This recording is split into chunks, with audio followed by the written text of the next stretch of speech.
Spider-Man Shattered Dimensions was a game created by Beanox and Activision in 2010 and literally created the Spider-Verse as we know it. Yeah, this comic wouldn't exist. This legendary crossover event? Nada. And those little Sony animated movies? Yeah, they wouldn't exist either. This game is the catalyst for every Spider-Verse story in existence because it popularized the concept of multiple Spider people in a new and very innovative way. Sorry 90s show, we love you, but this game propelled the motion for a Spider-Verse story to the mainstream. I've loved this game ever since I was a little kid and wanted to explore how awesome of a game it truly is to those who have never experienced the game before, or those looking for a refresher of a quality Spider-Man game before 2018. So without further ado, let's jump into the hit 2010 game Spider-Man Shattered Dimensions.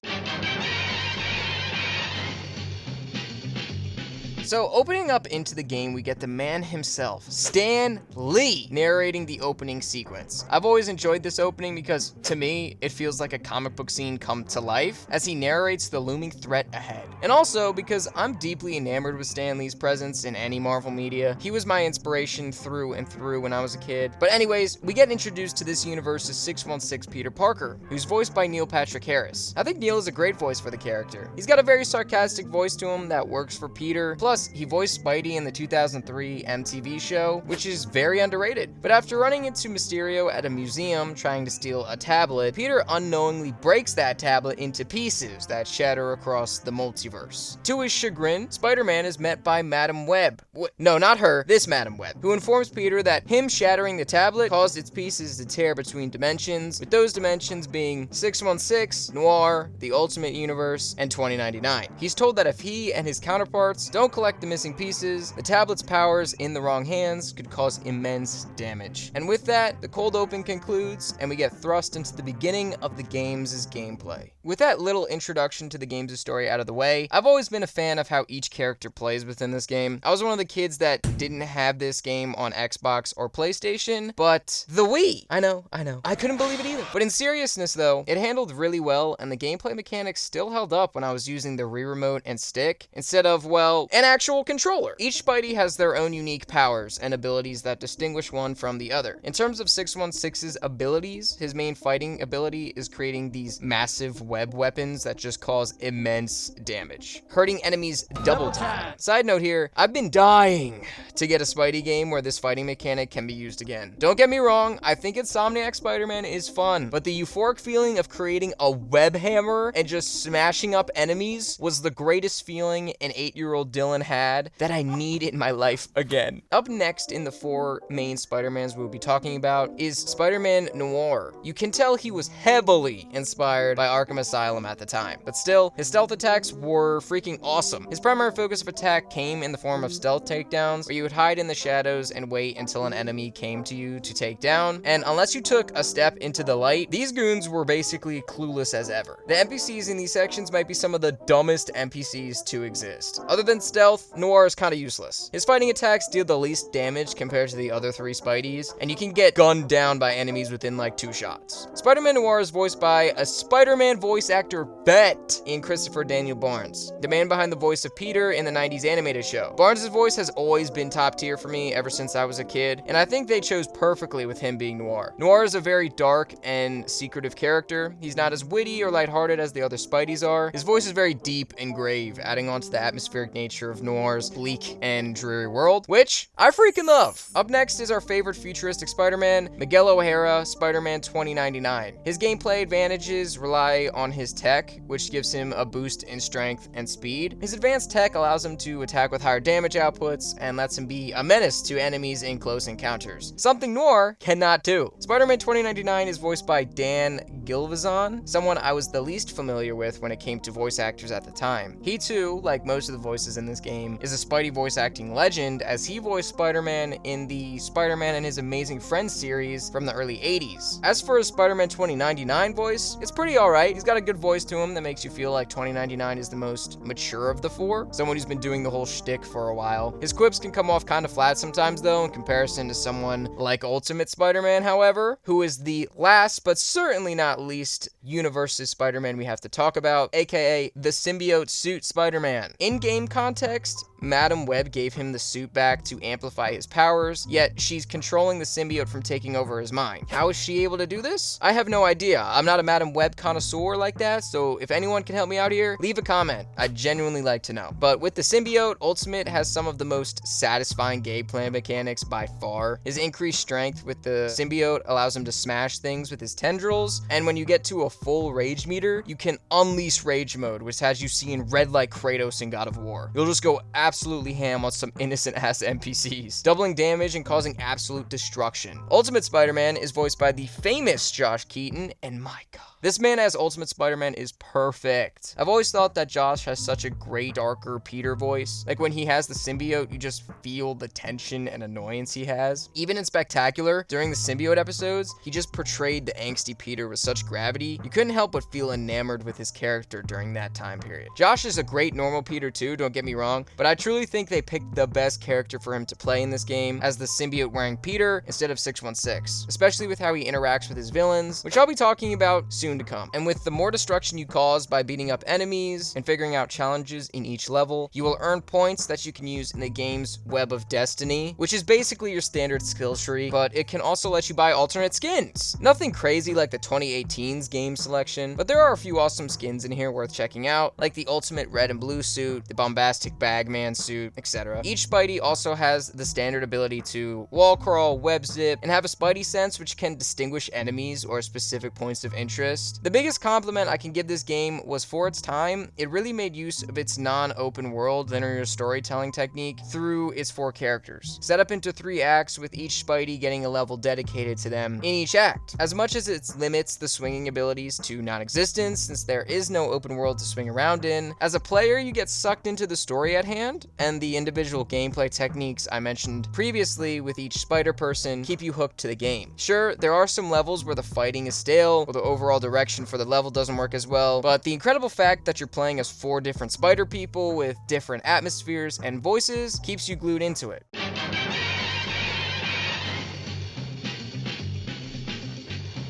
The first level of the game as you play as 616 Spidey, who finds that Kraven has stolen a piece of the tablet from New York. Kraven inevitably sedates Peter and brings him to his forest, where he must force Peter to endure his challenges and countless NPC hunters to fight him. To me, this level was always pretty good. It's not the greatest or most memorable level in the game for me, but for introducing the mechanics of the gameplay and the overall vibe of the game, I think having it be 616's Peter fighting Kraven was a fun and interesting start. Again, smashing enemies with the web hammer is an absolute delight, and running around picking enemies off is dopamine inducing. The highlight of this level has to be this one part where the player is forced to be a hunter who's scoped up looking at Spidey, and you're forced to shoot at Spider-Man himself, but he keeps dodging the bullets because of his spider sense, which ultimately leads you to shooting down a tree that allows Peter to get to another location in the game. It's a small part of the level, but it's something so interesting, and it's so unique. It really took me out of the game for a second to be like, damn, that was cool as hell. The final battle has you fight Kraven outdoors while he's juiced up on tablet powers. As for boss fights go, this is pretty standard and isn't anything crazy, but still fun nonetheless.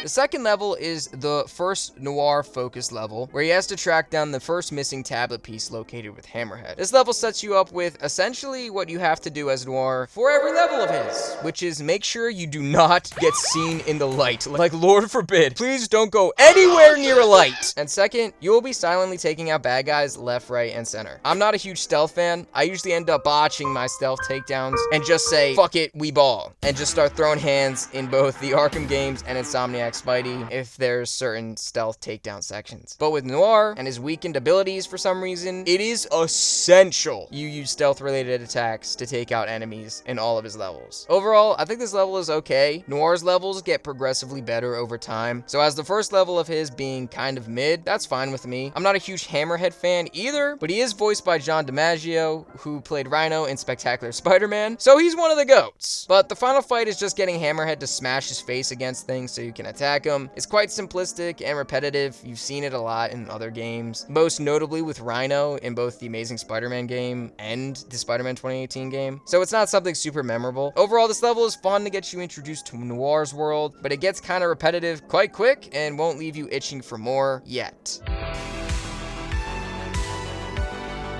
The third level is the introduction to Spider-Man 2099's character. And while his fighting moves are a lot more fun to play with than Noir's in my opinion, holy fucking hell is his universe the epitome of an epilepsy warning. I remember the amount of headaches I would get because of this immense vibrancy and saturation of this world. It still haunts me to this day. But the main bad guy in this first level is Hobgoblin 2099. Overall, a pretty tame villain, but it's confirmed this is the first appearance of this character for the 2099 version, which I think is pretty cool. These levels also introduce us to 2099's staple gameplay mechanic, intense and extreme falling sections. If you think the runway scene in Fast and Furious 6 doesn't make sense, you'd think these falling sections took place on Pluto to Earth. These buildings must be fucking huge. Anyways, I find these sections quite enjoyable though, and they add a change of pace to the pretty sequential beat 'em up style the amazing universe deals with, and the stealth of Noir. You deal with a couple of cool run-ins with Hobgoblin throughout the level, and the boss levels are pretty cool. Although 2099's world has me thinking I've mixed lean with some strong whiskey, I've always been a sucker for futuristic atmospheres, so this level was quite enjoyable for me. Rounding out the first act is the Ultimate Spider-Man level, which they cooked with all his levels. Like, I'm gonna be real for a second, because all of Ultimate's levels are a lot of fun. But the first level finds Josh Keaton Spidey going up against Electro, the blue version who lets his cock hang out. Of all the symbiote levels, this one is easily the worst of the three, but it's still a lot of fun in my opinion. I'm a huge Electro fan, but my god, they really reused a lot of this guy's dialogue for most of the fighting sections. Good one!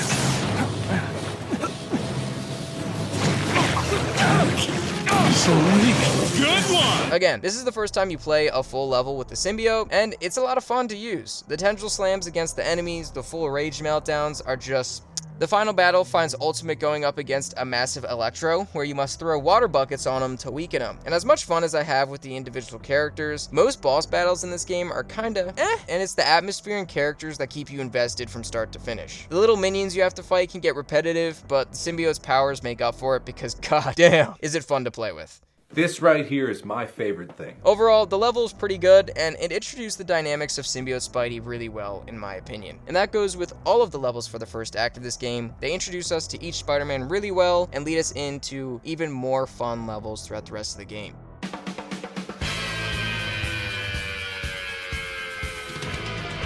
Making our way back to the Amazing Universe, in Part 2, we see Spider-Man go up against Sandman. And this level is pretty okay. It's not horrible, and Sandman is a pretty awesome villain. I've always loved Sandman. I've always respected Sandman in Spider-Man 3. And specifically, this scene right here was a shit ton of fun to play with. But as an overall level, it's pretty standard stuff. Sandman makes a bunch of little sand creatures you need to take out with water, and the final battle consists of a huge Sandman that needs to be taken out with, you guessed it, water barrels. This makes me appreciate the way they took out Sandman in Spider-Man 2. They did try and use water originally, but then they had to come up with a new idea, which I appreciated. A lot of this level feels exactly like the Electro level from before, even down to the mini creatures that are created and the style of fighting in both. The fact it comes up right after the Electro level too is what makes the level not as much fun to play as, since it feels so similar to one another. But even though the levels feel similar, the gameplay with Spidey is still a lot of fun, and as long as you enjoy that, then the level will fly by.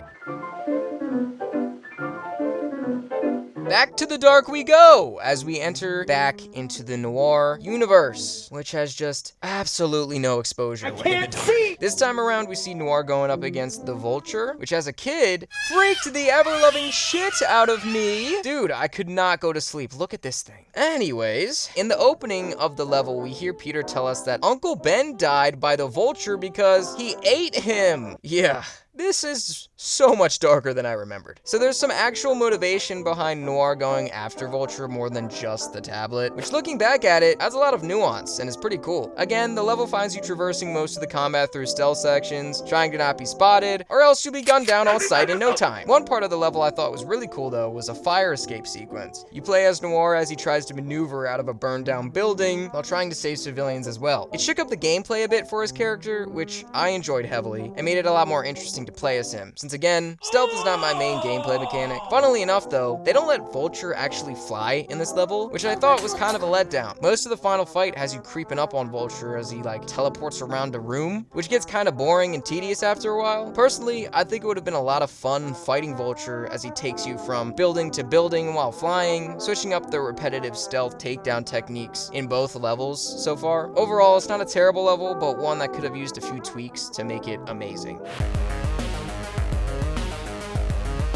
2099's second level finds himself battling Scorpion, but not a man fused with an enhanced super soldier serum, but a man who has literally transformed himself into a monster. First off, I like this change a lot. It helps easily differentiate the Scorpion from his usual look in the comics. Plus, I really like transformation stories, and seeing a monster Scorpion is pretty freaking cool. As for gameplay, it stayed pretty much the same. 2099 finds himself battling guards and Scorpion minions as he makes his way across the city in search of Scorpion. There's another free fall section that's fun to play with, and the final boss fight was pretty fun to play as too. A highlight for this section of the game has to be fighting Scorpion's minions while trying to keep scientists alive, as if they die, the mission ends. It has a simple gameplay structure to it, but it made the scene much more engaging. I thought the overall aesthetic didn't blind me as much as in the first level too. There's also a fun swinging section in this level. From one tower to the next, I enjoyed a lot. Overall, it's a simple level, but a fun one nonetheless.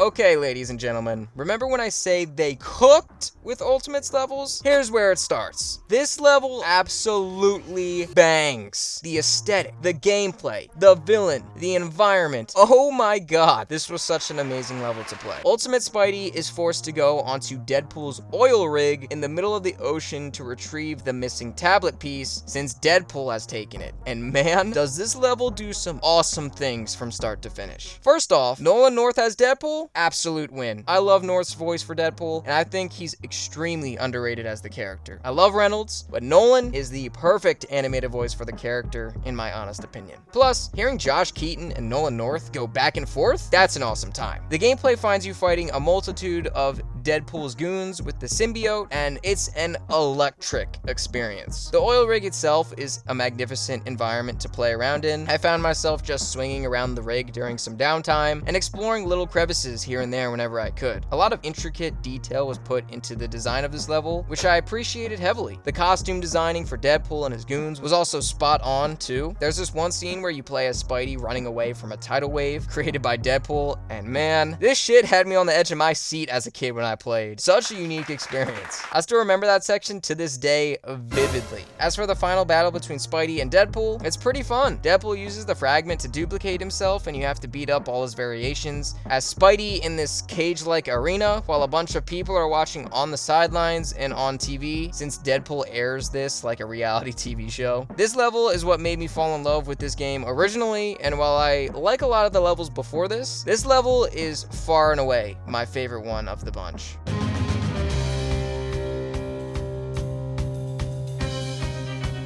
For the final Amazing Spider-Man mission, we find 616 going up against the Juggernaut, but with famous Spidey baddie Silver Sable showing up as well. This level is pretty fun. Amazing's levels can be pretty tame in my opinion, the first two being okay to me, but the third one here is a ton of fun to play as. Peter has to stop Juggernaut from destroying the city with his enhanced strength because of the tablet, but he also has to stop Silver Sable from killing him and has to fight off her goons while going after Juggernaut. This level doesn't really add anything new to the table. It follows through with the already promising gameplay loop that's been established since the first level of his, and I can't complain. Like I said, I love smashing goons with my web hammer. Pause. I thought the final fight with Juggernaut was a lot of fun, and Silver Sable is my soon-to-be wife. Never seen a woman pull off silver hair that good, to be honest. God damn.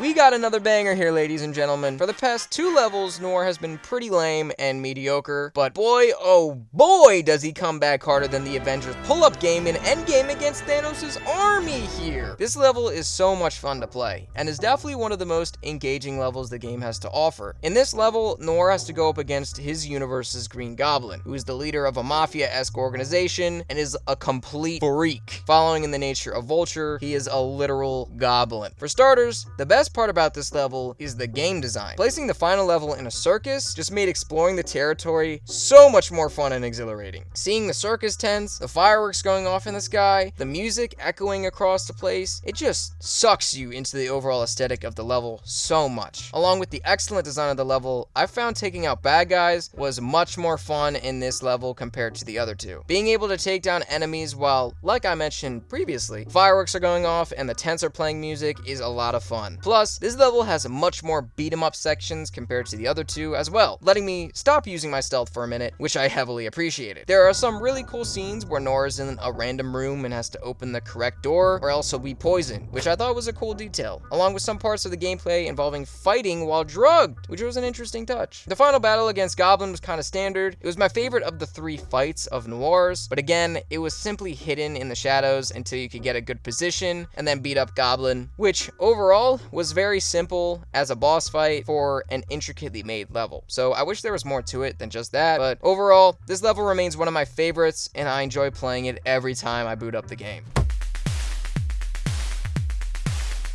For 2099's final level, we see Miguel getting paired up against Doc Ock, but the female version. This level is okay. This level made my head ache again. These levels need to chill with the exposure and saturation. My head cannot take any more neon lights and vibrant colors. The gameplay loop involves Miguel taking out individual arms connecting to Doc Ock in a main corridor. So you're constantly fighting bad guys and destroying tech so you can break her guard and get up to her to stop her. It's an overall repetitive loop for this level, and yes, there is a freefall section, but that doesn't really distinguish itself from the other levels in any way, but it's still fun. And the final boss battle is pretty average, but still fun, having to dodge Doc Ock's little attacks placed at certain areas that you need to dodge. Overall, the level, similar to 616, is kind of meh, and it's one that is kind of forgettable in my honest opinion. God damn, we are so back in business, baby. This level is another S tier level, like without a doubt. Seeing Carnage absolutely destroy a shield base and take over all the doctors and agents as new symbiote hosts was wild. This level gives very horror game vibes, especially with the opening scene where Black Suit Spidey is mogging his way through the destroyed base. I'm also a huge fan of Carnage, and the fact we were able to go up against him while wearing the symbiote was awesome. Similar to the Deadpool mission, the level design for the shield base is really fun to explore the more you travel to each new location. Seeing the destruction Carnage has caused as he leaves trails of Carnage symbiote goop everywhere or exploded materials on the floor. It's just so awesome. And letting the Venom rage meter out against Carnage's minions as the viewfinder turns red from anger got me so hyped up again while playing. That type of gameplay is so much fun to play as. Even though it's quite repetitive, it literally is never boring. Another great scene to highlight is Spider-Man having to swing away from a crashing helicarrier that was taken over by a Carnage offspring. Shit had me tensing up like crazy while I was playing the game. And finally, the final boss fight against Carnage was pretty fun. It's paced really well, and I found myself enjoying going up against the Carnage. That type of gameplay loop is very interesting and exhilarating to play as. Again, Ultimate Spider-Man has got 2 levels in the top tier echelon for this game. The devs really stayed cooking with this character. And literally too, as Josh Keaton straight up kills Carnage here. Oh yeah, turkey, you're out of here! What? I thought you liked being on fire. My bad. So finally, the game has been building up to this. To fill you guys in, as each level progressed, the game filled us in on some of the shenanigans Mysterio was getting up to with the tablet. And the more the game would continue, the stronger Mysterio was getting, which is no bueno for us spider guys. So when he becomes this absolute monstrosity and the world is at the brink of collapse with him having this power, Madam Web finally combines all the Spider-Man to work together to take out Mysterio. And this level is kinda at best, which sucks! Look, I don't hate the level, as I'll describe some of the stuff I did like about it, but for the most part, I feel like this specific level is kind of a letdown for a final confrontation between the main heroes and Mysterio. So the main aspect of this level is that each Spidey goes up against Mysterio separately, using their specific unique abilities against him. So to start, the game has us playing as Noir first, and unfortunately, this shit is basically the scene in Arkham Asylum where Batman is hiding from Scarecrow. All you do is hide hide in the shadows again as you cross between different platforms, and the only obstacle is, you guessed it, being seen in the light. Fuck. For our final battle, this has got to be the worst way to introduce it. It's so boring, and I forgot how boring it was until I heard Christopher Daniel Barnes constantly say the same quip 4 times because all we did for gameplay was sit behind walls and hide. I'm real intimidated. I'm real intimidated. I'm real intimidated. It was simply boring, and I mean, like I mentioned before, it seemed the devs had a really tough time making Noir stand out other than using his stealth to make him interesting. And by the 4th time seeing him, it just doesn't stand out anymore and feels overused. But by the end of the supposed fight, literally all you do is push a button which cracks Mysterio's bowl, and you switch over to symbiote Spidey, who gets absolutely heated by Mysterio off rip?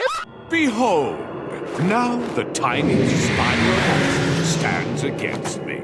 Hey, I'm sensitive about my height, okay? This is even funnier when you realize it's Josh Keaton voicing this Spider-Man, who also voiced Spectacular, who is by far the shortest Spidey ever. Mysterio here is making up for that one quip Spidey said to him in Spec for sure. Mysterio! I'm using that stupid fishbowl of yours as a snow globe. So for Ultimate's final battle sequence, it's basically a simple beat-em-up style final battle where Mysterio forces a ton of minions to fight Spidey, making him charge up his rage meter, then annihilate all of them when using it. Mysterio also makes these random magic ball things that when hit at the right time will cause Mysterio damage. Already, this version is better than Noir's, because I mean, I get to actually do something, but it still feels kinda eh. The best part about this is Mysterio's relentless roast to Spidey in this level. So tiny. How tiny is he? So tiny. He should hold up a sign that says, "Don't spit. I can't swim." Some of these are just straight heaters. But honestly, by the end of the level, Mysterio will just casually be sitting on the edge of the cliff waiting for you to kick his ass respectfully. Like, come on, you're telling me it's this easy to take him on right now? I had a more tough time taking down Carnage than the supposed big bad. But anyways...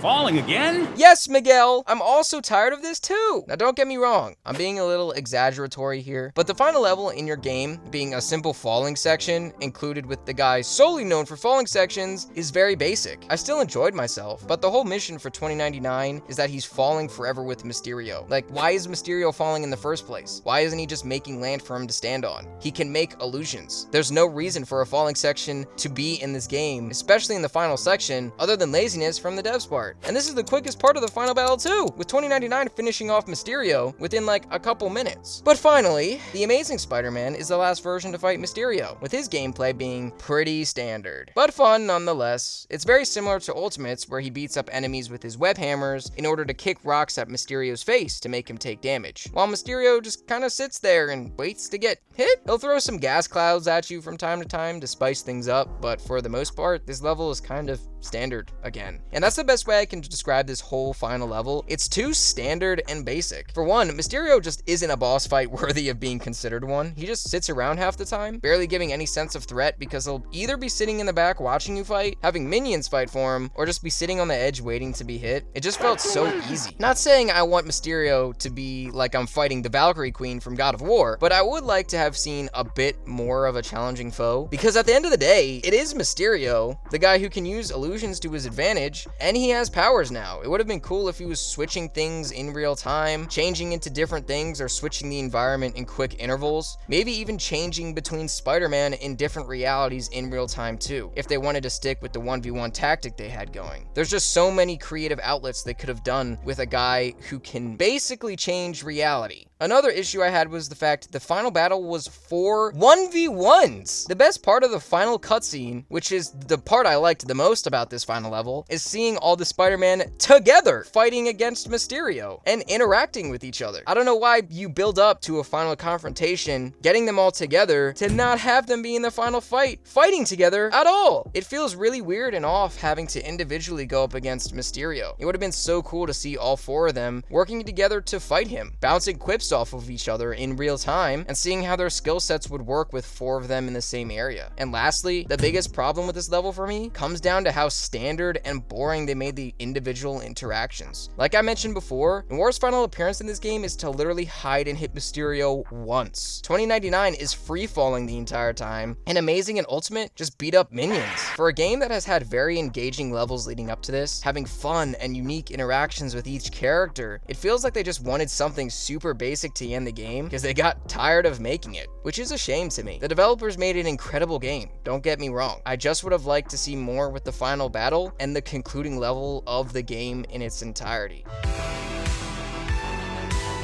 Once the game released in 2010, the game got a bunch of rave reviews, with IGN giving it an 8, calling it great. Thanks, Hillary. Your way with words is truly profound. Or Dylan, who says, amazing game, but when I got it, it was badly scratched up. Needs to be a stronger disc. Dylan, you are really airing out the true issues games like these have. Great Dylans think alike. Metacritic currently has the game rated at 76 review score with a 7.9 user score. It seemed that many people, myself included, felt like this game was truly a joy to play, and that it was, without a doubt, one of the best Spider-Man games of all time, until 2018. But even to this day, it's held in great regard with a lot of people. If I had to rank all of these levels of Shattered Dimensions in order from worst to best, it would go something like this: the final battle against Mysterio, Noir's Hammerhead, 2099's Doc Ock, Noir's Vulture, Amazing's Sandman, Ultimate's Electro, 2099's Hobgoblin, Amazing's Juggernaut, 2099's Scorpion, Amazing's Kraven, Ultimate's Carnage, Noir's Green Goblin, and at number 1, we have Ultimate's Deadpool. Again, this is just my opinion and personal enjoyment of these levels. If you enjoy certain levels more, that's awesome. Let me know what you disagree with down below. Spider-Man Shattered Dimensions is a literal canon event, because without this game, we wouldn't have the masterpieces of modern animation in the Spider-Verse movies or the comic event that came right after the game's release. This game issued out a movement so strong in the Spider-Man lore that it shifted not only pop culture, but the way animated movies are made today because of its influence with the Spider-Verse movies. We all need to thank this game for even existing, because some of the greatest pieces of media in the Spider-Man fandom wouldn't exist without it. So everyone, let's collectively say, thank you, Shattered Dimensions. I hope you said it with me, or I'll just look like an idiot saying this out loud by myself. Other than its massive influence on other pieces of Spidey media, as a game alone, this game is truly special to me, and I'm sure millions of other Spidey fans around the world. This game lets you get involved with different versions of the character that are a ton of fun to learn about and play as. I'm sure for many, this was their first introduction to 2099 and Spider-Man Noir, and what a better way to learn about them and their universe than by playing with them for a couple of hours. The levels, even the bad ones, are still a lot of fun to sit back and play, with the voice cast so good that it's literally heralded as the game with all the Spider-Man voice acting goats. Shattered Dimensions remains one of my favorite Spider-Man games ever made, and making this video was a lot of fun and special for me, considering how massively important this game was for my upbringing. And I hope you guys were able to get a little insight into me through this video on a very fun and special game. I hope you all enjoyed this video. Lord knows I did. If you've played this game in the past, what did you think of it? Did you enjoy it as much as I have? Or did you think there was certain things that could have been better? Let me know down below. I appreciate you all who watched till the very end. I love you all very much. If you want to see more Spider-Man related content, check out this video I did on all the Spider-Man movies ranked from worst to best. And if you want to watch a bunch more of my videos in one spot, here's a playlist I think you'll like. Thanks for watching, everyone. That's all I have for today. I'll see you all very soon. Peace out.